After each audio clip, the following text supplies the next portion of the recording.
2 to 3 years ago, when it would start to rain, many people would panic. Yet rain is supposed to be a sign of blessings and good things. But more often than not, it caused a lot of disaster. Many people were displaced from their families, from their houses. People were swept away by the floods. People lost livestock, properties, and even lives. Whenever it would show signs of rains, many people panicked, for they didn't know whether they would go to higher grounds or they would just stay put. These rains ended up feeling like Naivasha, where it displaced farmers, it displaced people from their residential homes, and it was not just unique to Lake Naivasha, but the lake also swelled, reclaiming many parts of the mainland, and even the roads became impassable. Those alighting from ferry in Lake Victoria or water bus would be forced to walk across the waters. Even trees were fell down in our forests, in our homesteads.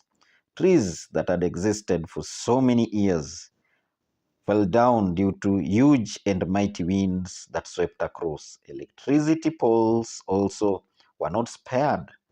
Hundreds and hundreds of electricity poles were fell down, disconnecting schools, hospitals from electricity, from power, and even houses. People experienced landslides in Elgeyo, people experienced landslides in Maimayu, where hundreds and hundreds of people died.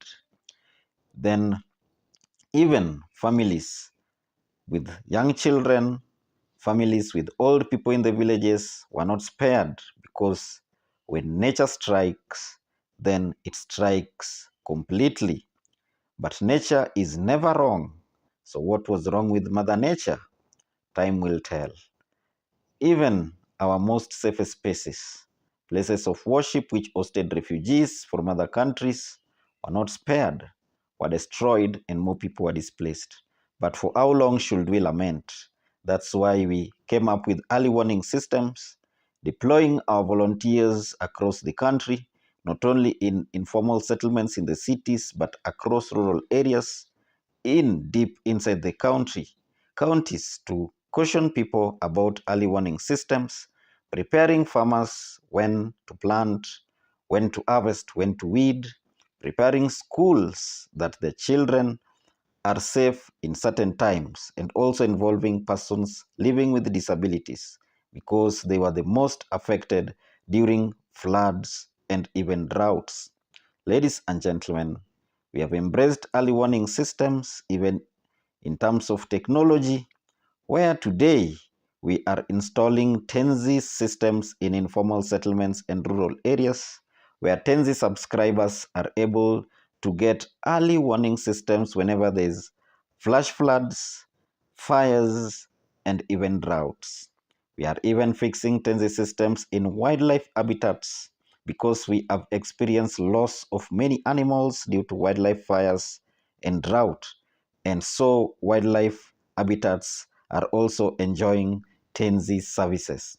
And so we are happy that with TENZY technology and invention, this year 2025, we've experienced bumper harvests in counties where we have been able to successfully install TENZY.